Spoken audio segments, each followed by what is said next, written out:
Hello, this lesson is going to be about social science. You know that 60% of the social science exam is all about the war, the outbreak of war, what happened during the war. So we're going to focus a lot of this week on the war. So I'm going to have you watch this video twice. Once just to listen, and then another time to take notes. So in this first watch, hopefully you just listen and pay attention, and this all makes sense to you. You can retain stuff. And the second time you watch this, you'll take this and start to take a little bit of notes. So just a little bit of recap. Remember, in 1914, we have a few alliances. We have the Triple Alliance: Germany, Austria-Hungary, and Italy. So they're this olive green color here right in the middle. The other one was the Triple Entente. We have France, we have Great Britain, and we also have Russia. And those are the three Triple Entente. Also, the reason why the war started is because we also have allies between Russia and Serbia and Britain and Belgium. And we'll talk about how that comes into play later on. So just zooming in onto maps, here's what it looks like. So for the outbreak of war, Germany had a plan. And this plan, called the Schlieffen Plan, Germany is here in the middle. Germany is right here in the middle. And if you remember, if I go back to one map, Germany is right here. And the problem is that they're sandwiched in between France and Russia, and that's who this war is between. So Germany's Schlieffen Plan says that, you know what, let's put all of our forces, let's kill France, take Paris, and once we have all of that, we can divert everybody towards Russia. And the reason why that plan would work is because Russia, see how big it is that it would take forever to get their armies, you know, all the ones that are over here, to get them to the German Empire. So by the time they finally get to the German Empire, Germany would have already killed France. Okay, great plan. So war with Russia meant war with France. Germany could not fight a two-front war. So, you know, normally people would say like, oh, half of Germany's armies go to the west, half of them go to the east. But that wouldn't work. So the answer was the Schlieffen Plan. A large scale, like nearly everybody, would invade France through Belgium, and then they would force a French surrender. And then Germany would shift their troops to the front. But there's a few problems, okay? First of all, the French had to surrender very quickly, because if it took too long, then their east is like vulnerable. There's no one to protect on the east. Also, Russia, since they've modernized, it actually didn't take so long to mobilize Russia from the east to the west. So remember, we were talking about like people moving from here all the way to here. Germany's like, man, it'll take forever, especially since there's no planes, all that stuff. It'll take forever for them to get there. But in actuality, Russia had modernized, and it didn't take for them that long to get from east to west. And lastly, Belgium, like we had mentioned, is allies with Britain. So Germany, again, trying to get through Belgium to get to France, they're allies with Britain. So that would also get Britain involved. Britain, one of the largest economies, one of the largest armies. Not a good idea to mess with Belgium, because then you mess with Britain. So, and then also France had a plan called Plan 17. The Schlieffen Plan, we'll take Paris, we'll come around, and we'll take it here in red.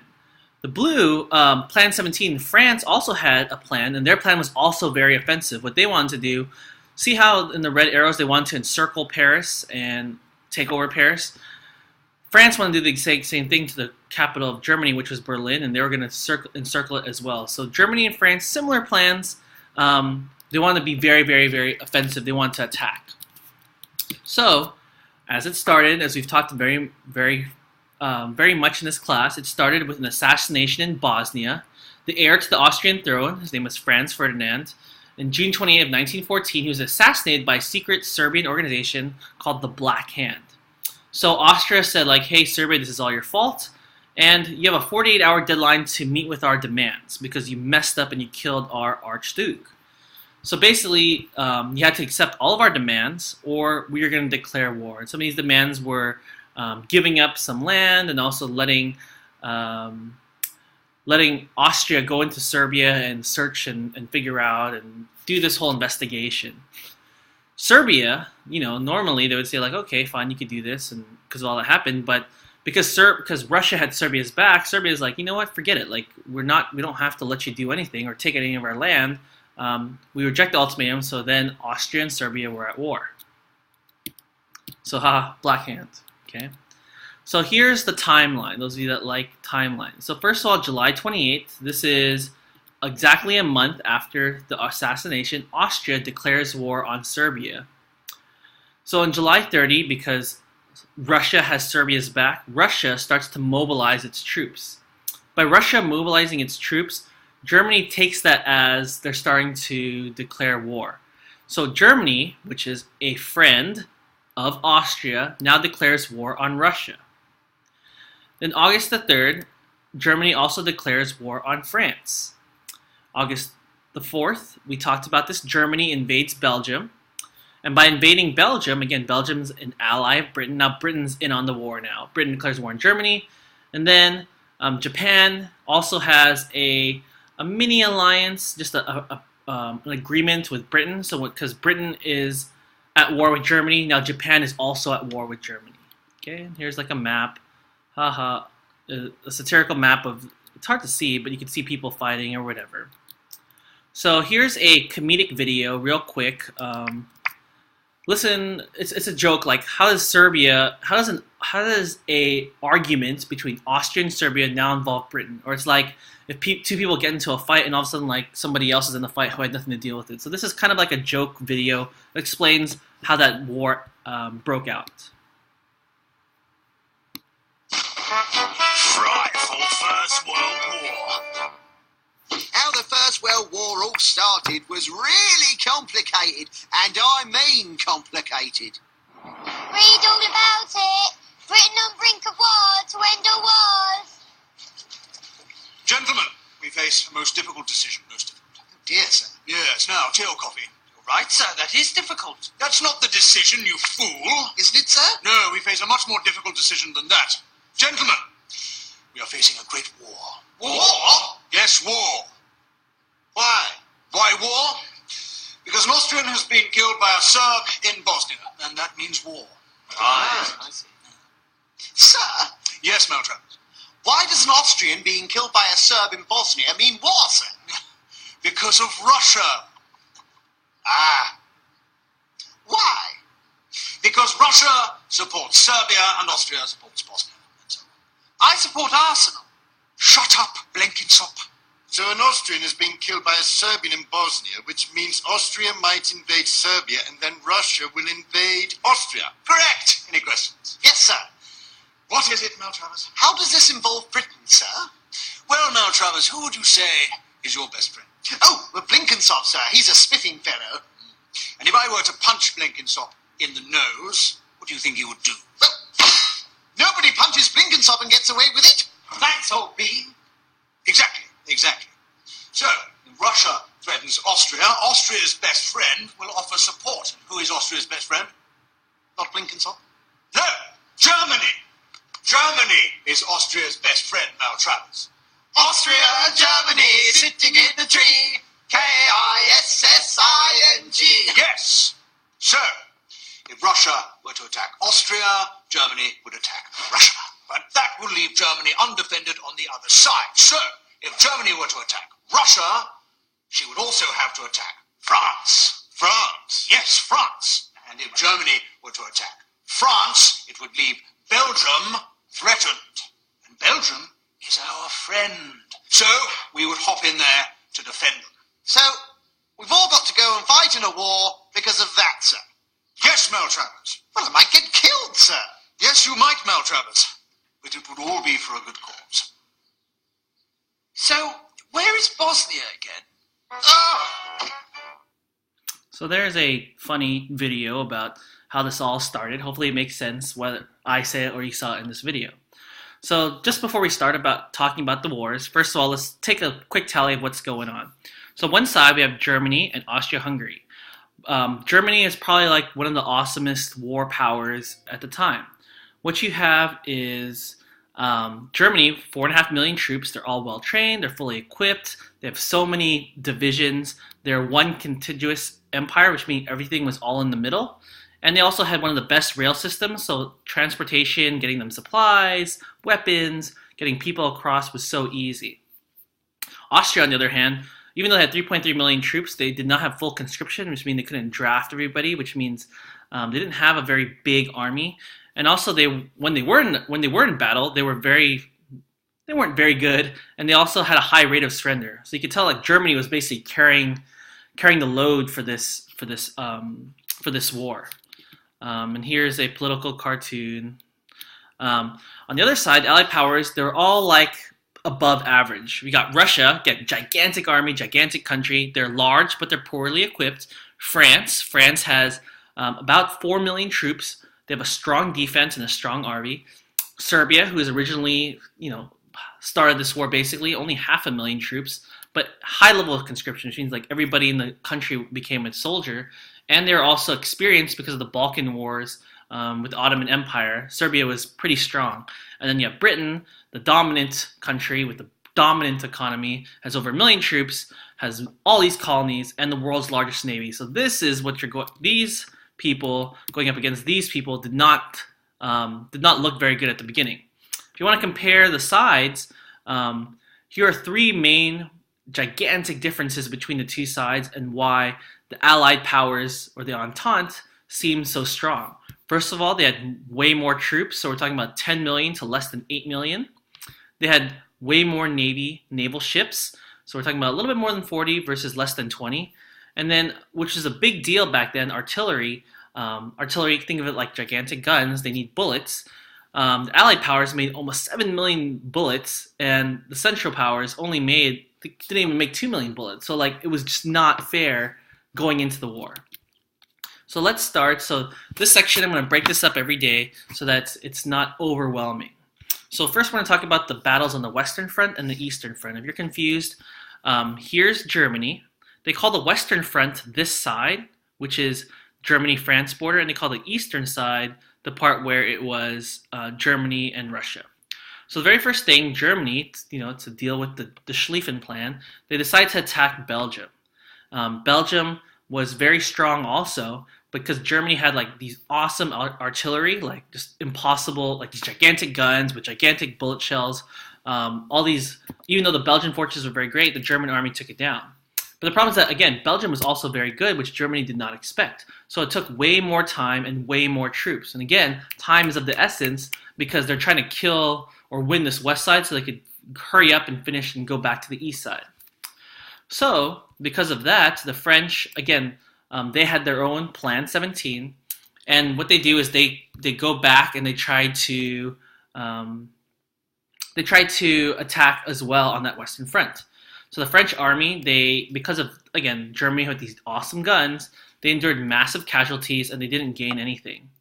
So because they didn't do so well at Alsace and Lorraine, General Joffre, remember this name, General Joffre, he's a general of France, he shifted all of his forces to the north and to fight the advancing German army. So after this, it takes a long time, Germany had to eventually divert their troops to the east. So remember, this is supposed to be very fast. Well, it took way too long, and now all of a sudden Russia, it didn't take so long after all. Russia is coming from the east. So the general for Germany, Helmuth von Moltke, or you could just remember Moltke, sent 90,000 troops that were here over to the east. So think 90,000 people that were once here now all shift to the east. And this probably cost Germany. Germany could have won the Western Front, but because they had to shift everybody to the east, it probably cost them. So the next battle, so this one was the invasion of Belgium. Next was what they call the Battle of the Frontiers. Okay, so the Battle of Frontiers, again, basically the borders between France, Belgium, and Germany. They just fought, and this was the largest battle in this point in history because it was the very first ones, and they just tried to battle for that frontier. Basically, 2 million soldiers were in this battle. And in the first Battle of the Marne, which is one of the first ones, which is over here, the French army actually stopped the German advance and forced retreat, which was crazy because, again, Germany had a lot of people, had these awesome guns, and it looked like for a while who could take down Germany and these gigantic heavy guns. And the French army stopped them, Germany had to retreat, and the Schlieffen Plan failed. So now Germany, at this point, basically retreated, and they said, okay, we have to fight a two-front war. We can't just do one and then the other. It has to be both sides at the same time. So in just the first 2 months, we're talking about 600,000 casualties, or again, about 10,000 casualties per day. Next, the part in your reading talks about different technologies of death, and then they're very simple for you to understand. So World War I helped introduce and helped, I guess you could say, helped popularize these new technologies of warfare. First, are lightweight machine guns. So soldiers can carry machine guns. They used to be very heavy and hard to load, but now they're lightweight and everyone can carry them. Trenches, which were deep ditches where people can hide out, which is a very strong defense. It was hard to beat a trench. Barbed wire. Barbed wire was in front of the trench, so even if you can even get to the trench, there was a barbed wire in front of you. And then again, these heavy guns, you can kind of see it right here. And they were also very accurate. So this artillery with these big, very heavy guns were super accurate and hard to take down. So here's a video. I was going to show it to you, but I think it's a little long. I could show it to you later. But basically they were talking about how... Here, I could play a little bit for you. Let me just lower the volume.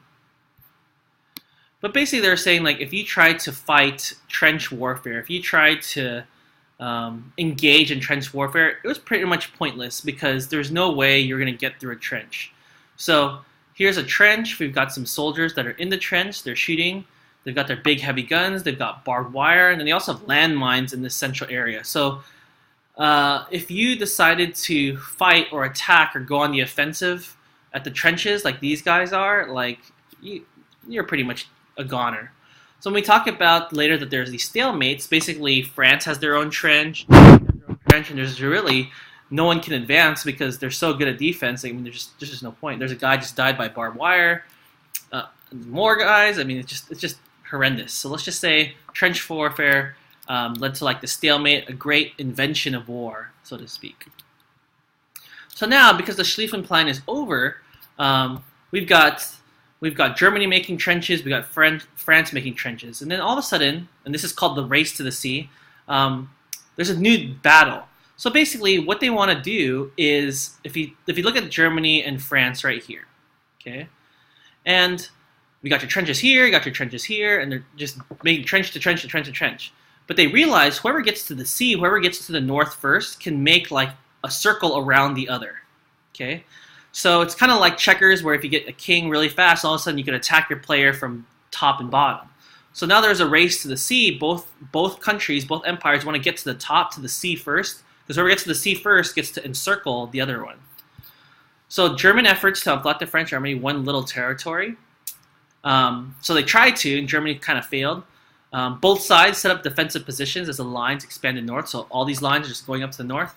And eventually they reached all the way to the English Channel as they're both trying to get to the sea to the north as fast as they can.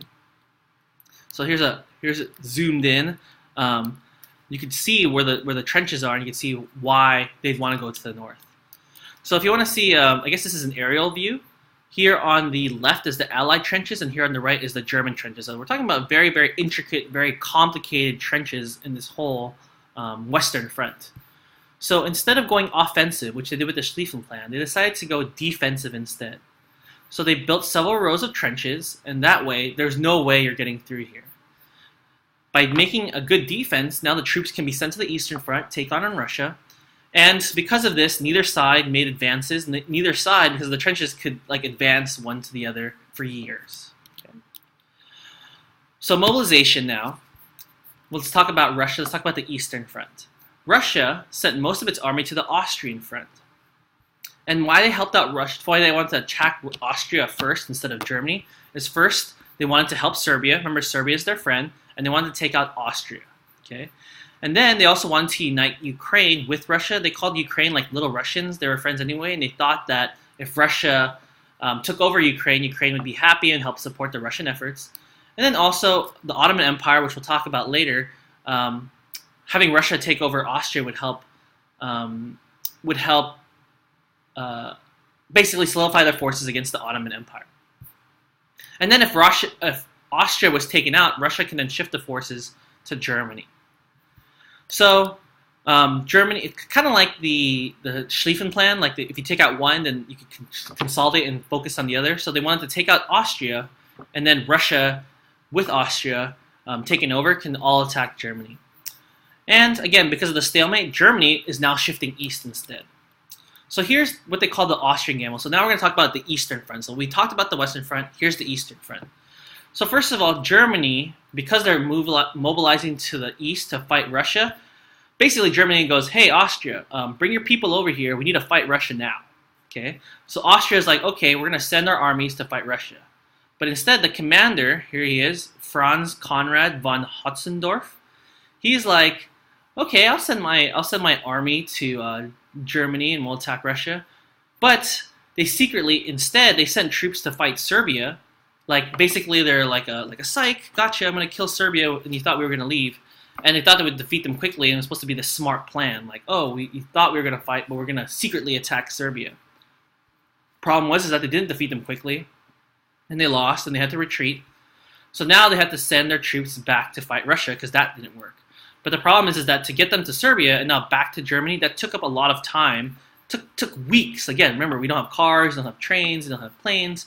So Germany really needed help, and because Austria wants to be cool and smart and like, oh, okay, I'm going to instead fight the Serbs instead. Now it didn't work. And it was supposed to be it was a calculated gamble. So Austria thought if they killed Serbia, it would work out faster. So now Russia starts to invade Germany. So the initial Russian drive was very successful. Again, Russia had a lot of people. But the German army basically capitalized because they knew the German geography. Because there was lakes, there was forests. Russia, even though they were driving, they just couldn't. Germany set up very smartly where they wanted their armies that was well placed compared to where the forests are and the lakes are, where Russia couldn't advance. So the Russian forces were slowed and they had to be split into two armies. And the drive started to falter. And another reason why they faltered was because Russian armies, there was two of them now, right? There was one in the north and one in the south. They had to split. And what happened was that they had to work together. How can I say this? So together they were just awesome team, but they had to split up. But they couldn't talk to each other. They didn't have cell phones or whatever. They couldn't text each other. And also they didn't use a coding system when they talked. So every time they talked, German forces, German armies can understand exactly where they're going and what they're saying. So basically, Germans knew all the Russian plans. They talked to each other, and they shifted troops by rail. So basically, they're saying like, "Oh, we're gonna need this, or we're gonna go over here." The Germans like, "Oh, I hear you," and they went that way. So one of the biggest battles on the Eastern Front, the Battle of Tannenberg, Germany won. Obviously, it wasn't fair, and the Second Army sustained 150,000 casualties. And all this is because they were split up, and when they talked to each other, they either couldn't talk to each other, or when they could, Germany heard everything that they were saying. So Austria also attacks the Russian army, and they attempt to strike first. So Austria attacked the advancing Russian army near Ukraine, and they did so because they wanted to get all the mountain passes. Okay, so they want strategically, I want to get all the places through the mountain. But the problem is that again, Austria wasn't that big, wasn't that great, and Russia was just this big bad bully and just crushed them. Okay. Problem with them losing, Austria lost this area called Galicia, which was resource rich. Now Austria lost all their resources. The surrender at Przemysl basically reduced the Austrian army by 117,000. So this army wasn't big enough to begin with, and now they lost a lot. At this point, again, the army just barely started. They already had 2 million casualties in the war. And because Austria's not that big, and they don't have this conscription, they had to put a lot of new troops just out of desperation and didn't have any training. So this one, now still continuing on the Eastern Front, now we're going to shift east. And Germany was forced to help Austria against Russia because they just lost in Galicia. So this new plan is called the Gorlice-Tarnow Offensive. Just like it sounds, it's offensive. They're going to go on the attack. And they actually broke through the Russian trenches. And in doing so, Germany took Belarus, Latvia, Lithuania, Poland, and Ukraine. Those are countries in the modern day. And they were able to take all of this from Russia. Because Russia was so beaten down, they had to retreat, and they did something called a scorched earth retreat. The scorched earth retreat is like as they were retreating, they basically destroyed all the resources in the land. It's kind of like they left, and then while they're leaving, I'm just going to blow up everything that was once here, so even though you take it over, there's nothing there. So they tried to deprive Germany. The only problem is that because they destroyed the resources, refugees went back to Russia. They faced, I don't know what this is, faced pogroms. I'll look it up. And then since they lost all this territory, they lost basically places where the Russians used to take hold. And this was called the Great Retreat as well. So, also, just in case you didn't know, in Africa had colonies. Britain had colonies in Africa. Germany had colonies in Africa. Because they were at war, then the colonies in Africa also fought each other. The problem is that they had way more colonies in Britain. Britain had way more colonies in Africa than Germany. So it wasn't very contentious, but all the British armies in the African colonies just simply conquered all the German colonies. So Cameroon, German South Africa, Togoland, they were just decimated and owned by Britain. The small German forces in German East Africa fought British troops until the end of the war, so there's a part in the east where it was still pretty close, but for the most part, Britain just dominated all the colonies in Africa. Not only was there battles in Africa, there's also battles in the ocean. So what happened was that Britain cracked the German naval coding system. So we talked about the importance of being able to code your messages. Britain cracked the code, and then now they understood everything that Germany was saying in the ocean. So the British Navy just basically dominated the German Navy. It wasn't even close. It was just a domination. There's not much British-German Navy battles to talk about because Britain just dominated. So what happened was, and I mentioned this in the last video, is that a naval blockade was set up in Britain, and there was just no way for Germany to get through or even get supplies. And the Allied powers just controlled all the oceans, and Germany just had no chance at all. And here's a badly damaged German ship. What Germany did have, because since they couldn't win the Navy, is that they had these submarines, or they're called Uboats, which were awesome. So basically, German submarines attack troop and supply ships just whenever they're in that ocean. So what happened is that Britain disguised ships as merchant vessels or neutral ships just to be able to get through from the submarines. And then submarines, obviously just the way that they're built, they couldn't determine who is a safe target, who is not a safe target, and they could not wage an effective naval war. So that was one of the bad things about focusing on submarines, because all of a sudden, by disguising yourself as a neutral ship, a submarine can't tell if it's real or fake based on where it's located. So just as a quick timeline, here's the German submarine zone. This is where Germany took over with all its subs. So they basically first had unrestricted submarine warfare. Like, anybody that's in here that's not Germany, we're blowing you up. The only problem is that in May 7th, they killed a passenger ship called the Lusitania, and it sunk. It was a British passenger ship. The only problem is that there was 128 Americans on that boat also, and Germany was scared. Like, they didn't want to mess around. They didn't want to hurt America, because if America came in, Germany's like, man, we're going to be screwed. So Germany's like, okay, no more unrestricted attacks. Okay, but again, this hurts them. It's hard for them to do very well without that. So a little bit later, just to get the war back on their side, they resume these unrestricted attacks. But then again, Germany basically sinks a ship which Americans are on, and now America is pissed off. Here's that newspaper in the New York Times when the Lusitania was sunk by submarine, just so you know, just for your reference. Okay, and the last part, that is the last part. So hopefully you guys understand the very beginning of the war. Again, I'm gonna have you guys read a little bit. I'm gonna go over the video. I'm gonna go over it very slowly so you guys understand. This is just the beginning of the war, the Western Front and the Eastern Front. Hopefully you understand it. Hopefully this video plus the reading makes sense. And hopefully if you watch this twice, like, this is so clear to you, it's so easy to understand. So thank you for watching. Have a great day.